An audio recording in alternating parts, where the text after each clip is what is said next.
Hey. Hi, how you doing?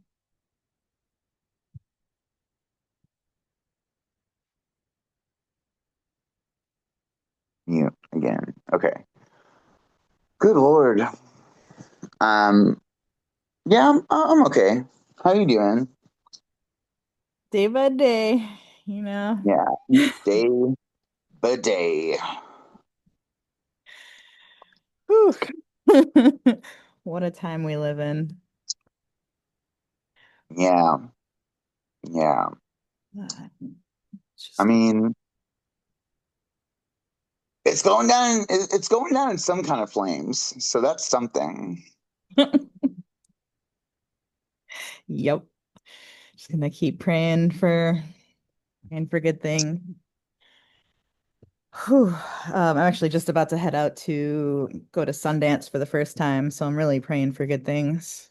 Yeah, that's cool. I've never been to Sundance, Me but either. I've had cousins who have been dancers, and yeah, Mhm. Yep. Yep. Yep. Yep. There's a lot of yeah. fulfillment going on with this trip for me, Oh yeah, but I wanted to get back to you and this lovely interview that you agreed to do. Thank you so much again, of Yakoke. course, of Um, course. Yeah. I'm just pulling up the questions so that way I have them to ask. Um, are you ready? Almost. Let me find. Okay, yeah. I need to find something and put this like phone in. Um, so that I'm not just like holding Take your time.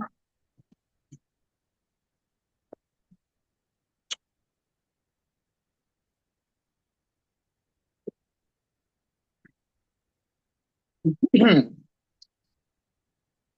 This little guy there.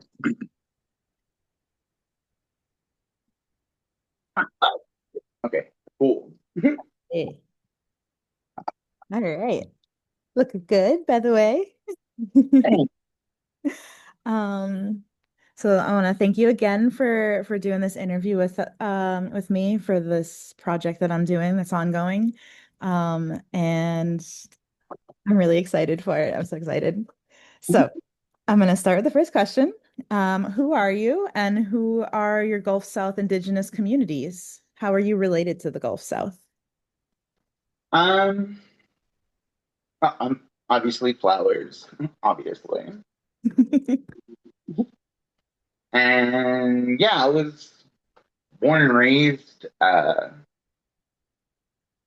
I in the on the Pearl River Choctaw Reservation, which is definitely mid, like north and south in the state of Mississippi. Um, but yeah,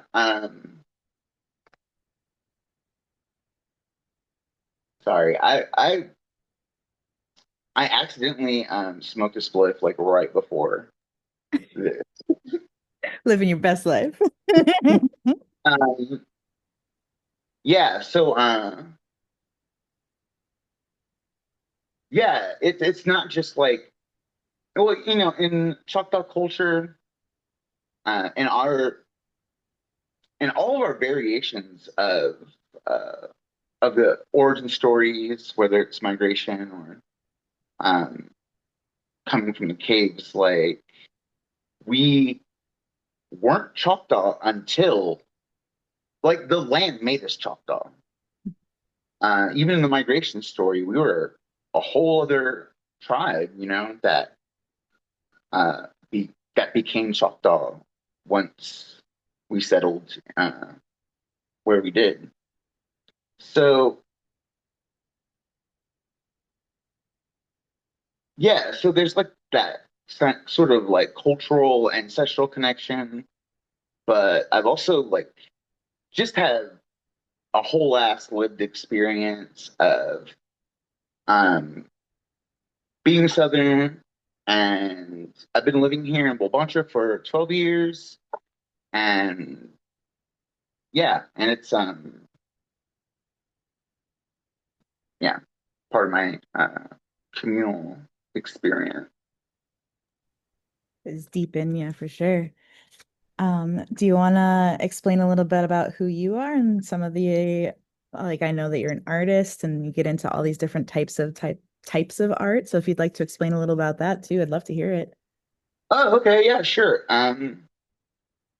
Yeah, I just kind of do. I'm just really into like self-expression. Like I don't know. It's really strange how much like how much of like the deeper identity I think that has really been taken away from specifically uh, reservation bound Mississippi Choctaws. Um, because art wasn't like important when I was growing up. Um,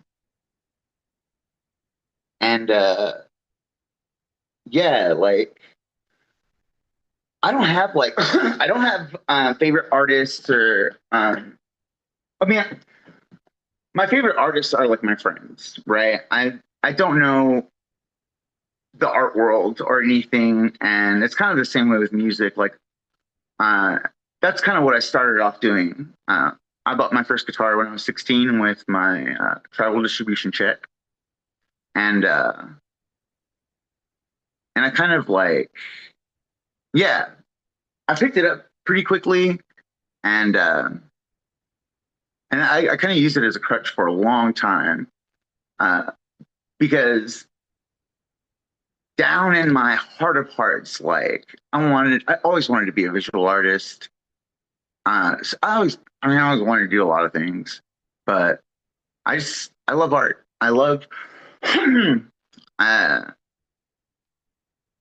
I love that it lives in this really nebulous space that just, it can mean so many things to so many different people.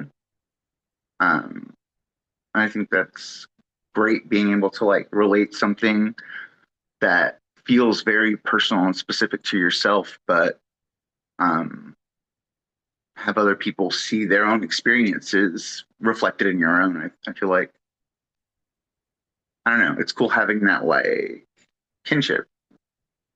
Um, anyways, so yeah, I didn't really do visual art for a long time until the pandemic, until lockdown. I was actually like houseless the first month of lockdown. Uh, and so I was working for this gender clinic called Crescent Click Crescent Care. Um, I was doing like they had kind of like a Meals on Wheels program, and I was one of two cooks.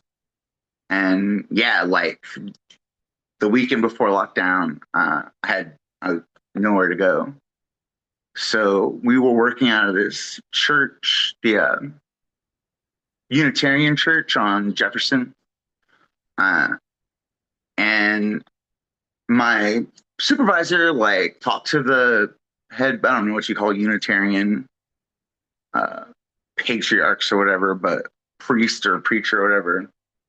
And they were basically like, yeah, well, no one's going to be here. I'm not going to say like this person can just stay here, but like no one's going to be here.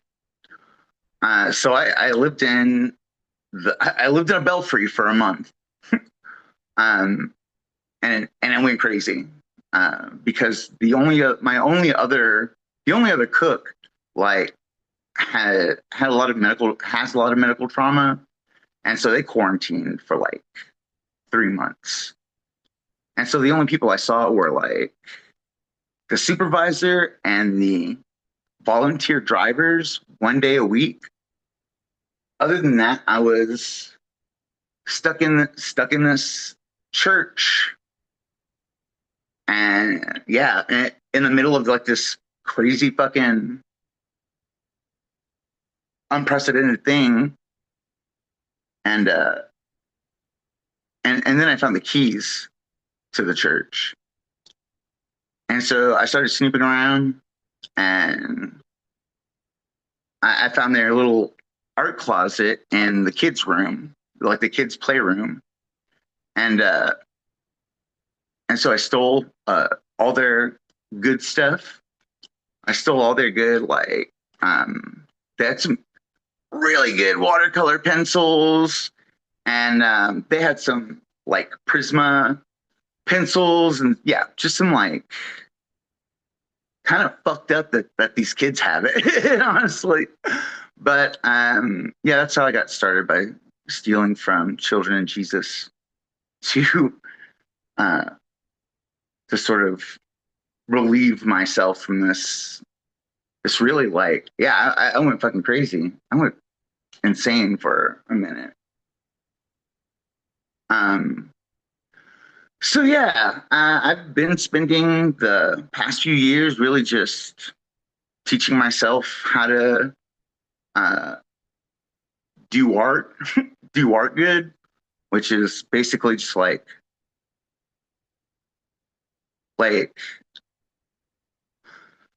I think I like one thing I feel really good about is that I started doing art at like 40, right? So like I already have like a very well developed sense of what I like and what I think is good. And so I just kind of like do stuff until I'm like, hell yeah, that shit's awesome. um, but yeah, so that's kind of making that crossing that boundary in my psyche of like, uh, oh, now I'm just a visual artist, like, has opened up so many other avenues. It's just made me a braver person. Um, and like, I don't know, I spent so much of my life just believing that I couldn't do any of it, like that it just wasn't for me. I didn't have the training. And plus I had music and I was good at music. So um yeah. But that's opened up like speaking of music, like I'd stopped playing music for a long time because I of a lot of reasons. But jumping into visual art and just like discovering this entire like universe of um possibilities, like it got me started making music again. And so now I when I perform, I do like ambient, like dark ambient music, but also mixed with storytelling. uh and yeah, so like, yeah, storyteller, performer, musician, uh oral historian. I do the walks in the French Quarter about the indigenous history of Obancha. Um, yeah, I just kind of do stuff. I just be doing stuff. That's awesome. Thank you so much for sharing so much of you. And I think this is a great lead into our next question too. What does two spirit mean to you? Are there other words in your language that you connect to around your identity? And I guess it can also kind of bleed into how do you show that, I guess, because you talked about sharing in your art and how that comes through, and your thoughts around kind of the expansiveness of the idea of two-spiritedness too, because I know that that's a catch-all term that a lot of, Yeah. but yeah. Um, what was the first part of the question? Oh yeah. um, so the first time I met my friend Giuliani, uh, who is a Mexican gay and uh, HIV/AIDS activist, uh, and just like super cute and fucking just so cool. The first time we met, he he asked me if I identified as Two Spirit, and I said, "Bitch, Two Spirits? Don't fucking limit me. I have 50 spirits, and they're all gay and femme as hell." um, yeah, uh, I have a lot of respect for uh, the history of the term Two Spirit. Um, I think it's important because it helps it helps indigenous people conceptualize this like part of ourselves that um, was just taken away. A huge part of like our society and our life ways, um, and uh, and I think it's been a way that people have been able to name themselves. And yeah, speaking on that panel with I can't even remember her name, but that elder who was like responsible for coining the term uh, was very powerful. Uh, but I find it really limiting in the sense of like what it's really saying because I don't think it's expansive enough as far as like it's still very much like being defined in masculine or feminine roles and I just think the more that you really start dissecting the history of the colonialist concepts of gender uh, and the way that they're imposed on us, the way that we've been systematically like destroyed. Um, we start picking apart, well, what traits make someone masculine, what traits make someone feminine. Um, and I think when you really get down to it's just like all bullshit. uh, like no one can tell me that I'm not the most feminine bitch who's ever lived in the entire like universe, time, all of it. Like no one can tell me that that's not me. Um, and so like so yeah, I think okay, so yeah, like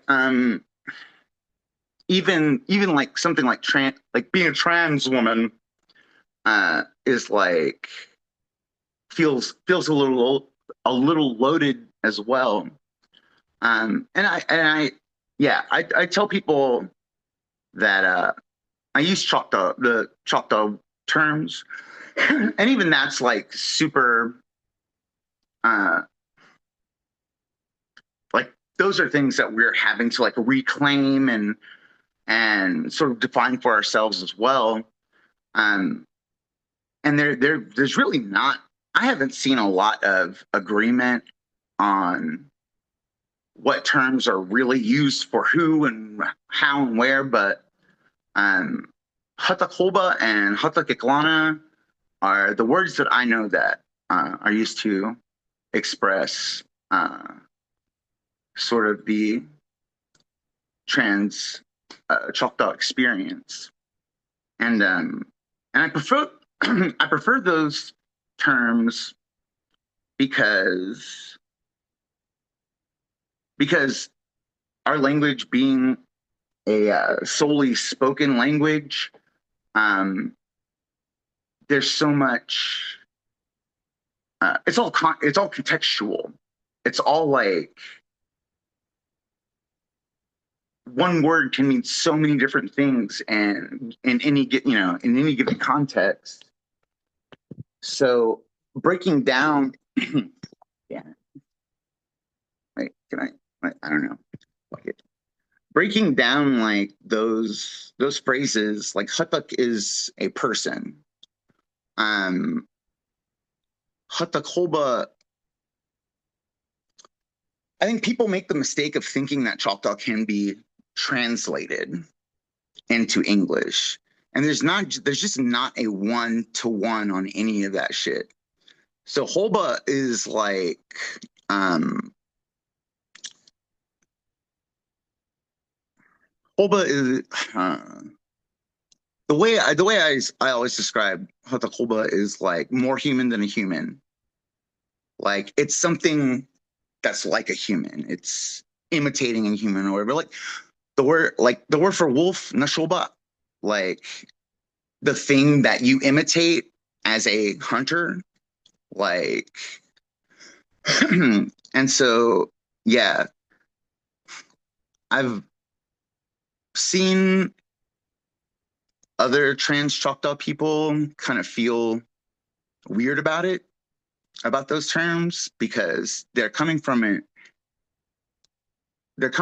at the angle uh, of a colonialist angle, because it, Hoba can mean like imitation or whatever, but it's also just a word for something that's transcendental. And the same with like hatak iklana, iklana meaning like it can mean like half. It can mean in the middle, or it can mean like between. So when I hear hatak iklana in, I think about like the ways our communities were run and how people like treated each other. Uh, it's really obvious to me that I don't know. I tend to trust my interpretation of a lot of things, because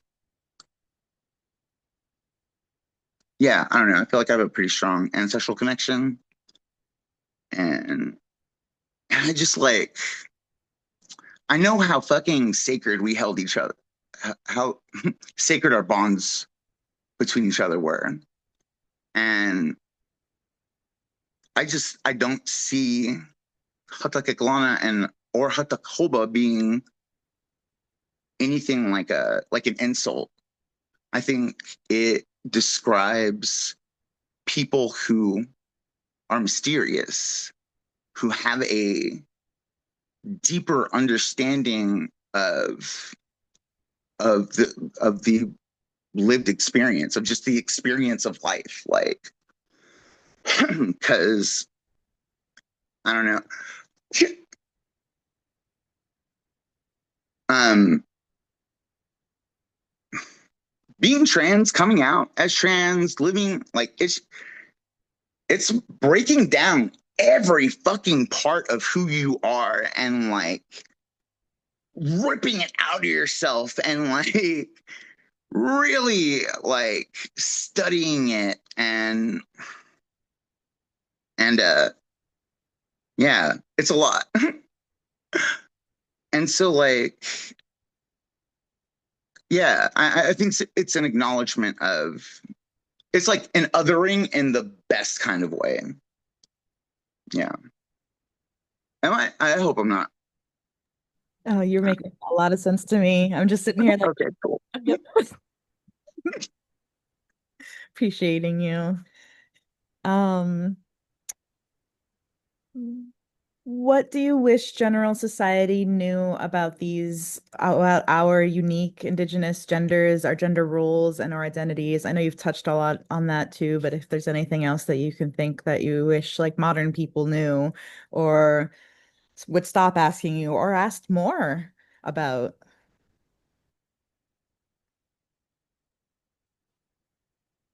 I mean, that really depends on who's asking. Honestly, honestly, like I have a very short list of white folks that I am fine with talking to me. So most of the time I'm just like I kind of don't give a shit about teaching. Let me. I don't care. I don't care about teaching white people like our indigenous ways. I'm not seeking validation from them. I'm also like done with um,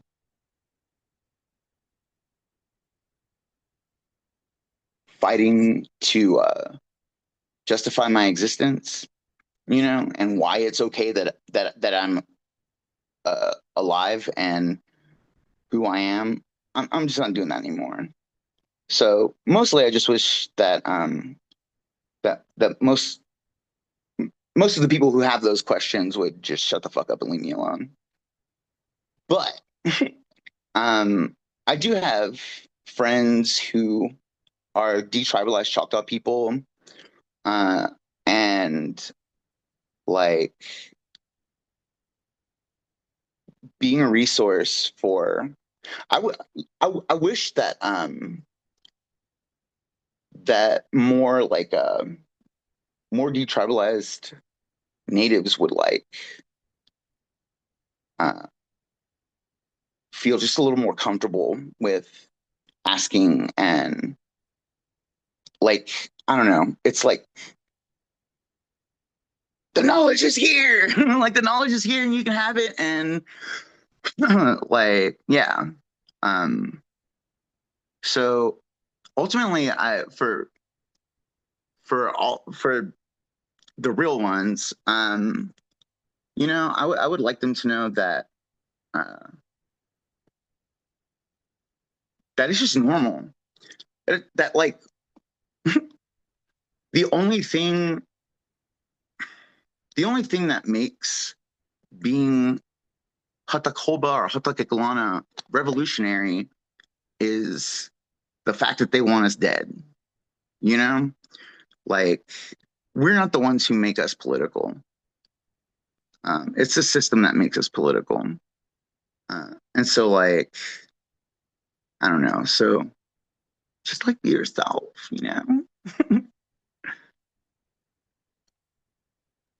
Hell yeah.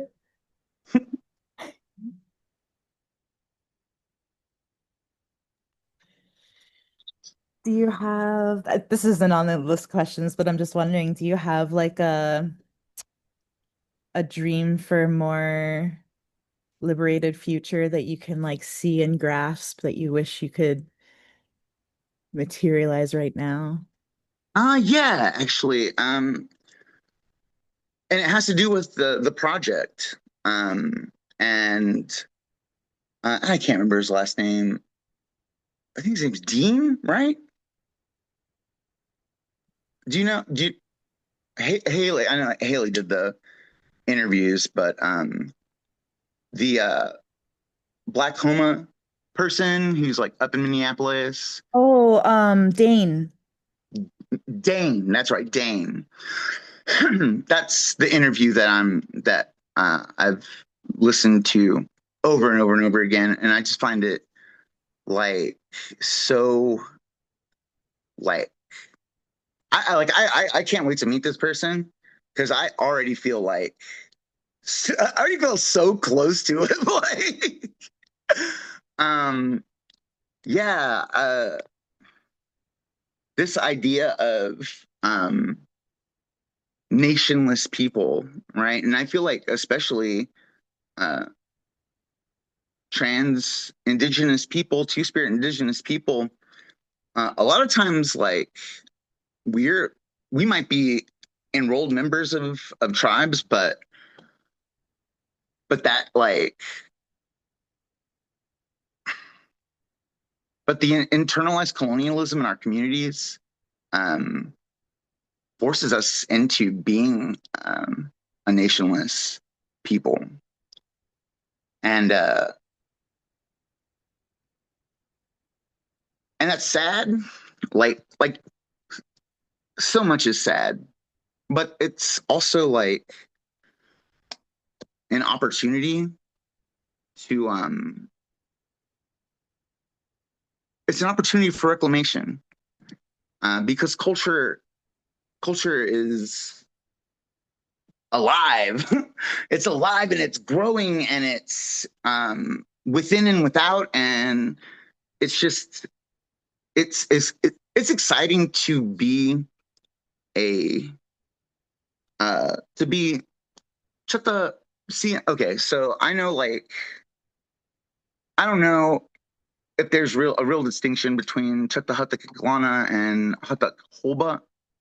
Um, because I've done a lot of looking, asking, and no one can seem to agree, like, settle on, whatever. So, but to be uh, Chattahoochee right now in this time is uh, kind of amazing. It's kind of like a very special and important and sacred thing, um, because, like, our traditions were some of the first to go under colonialist rule because of our roles as spiritual leaders, community leaders, and I mean we are the biggest threat to colonialist sensibilities. Um, and, like, yeah, I can just, like, do whatever I want. You know what I mean? If it feel, because I deliberate, I ponder, I, like, hyperfixate on so many things, and just, like, if I feel like it's right to do, or like correct to do, even not even like right, but just a correct thing, bitch, I just run with it, because yeah, like, I feel my ancestors around me all the time. They're in my dreams a lot. And yeah, and so, like, I really had to learn how to just trust myself and to, like, trust that um trust that they will let me fucking know if I'm fucking up. And they do. And they also let me know, like, when I finished Wolf Rabbit, that album, I had this dream that I was back on the res, and, like, my grandfather's house has this, like it's basically just like the side and backyard are just like is a forest. And he had this, like, big pit in the back, and we were just hanging out, like, having a barbecue and shit. And I turned around and I was like, oh, hey, the ancestors are here. There's, like, a bunch of a bunch of fucking naked Choctaws, and my fucking album is on, and everyone's dancing to it and hooting and hollering. And I was like, I woke up from that, and I was like, yeah, I was like, I'm doing it. I'm doing it. And yeah, and so yeah, it's exciting to so what I want and what I feel is, like, super possible is to just do whatever we want. uh, like, fucking whole ass fucking nation of indigenous queers, um and uh and I truly believe that as long as, like, this is really kind of maybe idealist and naive, but, like, as long as you don't give a shit about white folks, like, you know, they don't even have to know what we're doing. And like, as long as we're not like, oh, we're gonna fight you on the, or like, you need to treat us right. We just like treat them like they don't exist. Um, yeah, maybe maybe it'll be like the T-Rex in Jurassic Park. Like they'll just go after the lawyer on the toilet. Maybe. I love that visual so much.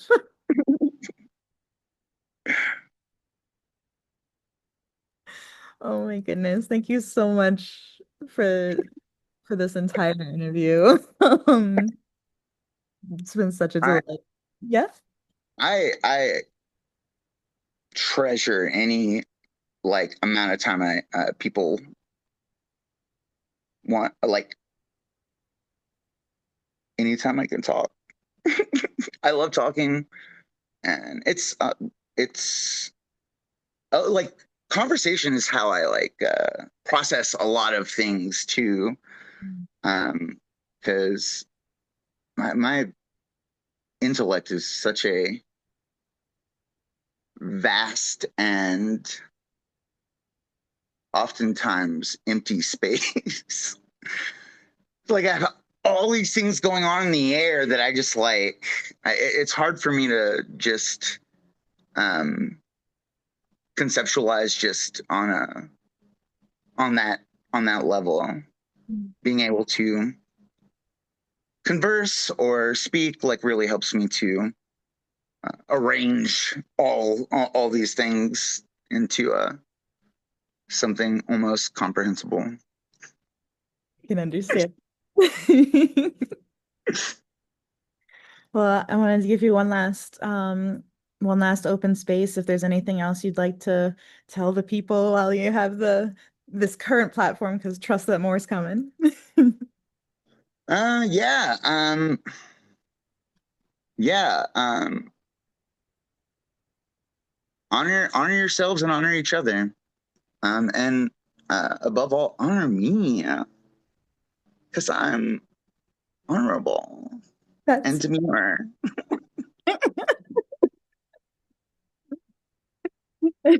and so beautiful and humble. Very beautiful. Thank you so much, Flowers. Yeah. All right, I'm gonna pause the recording now.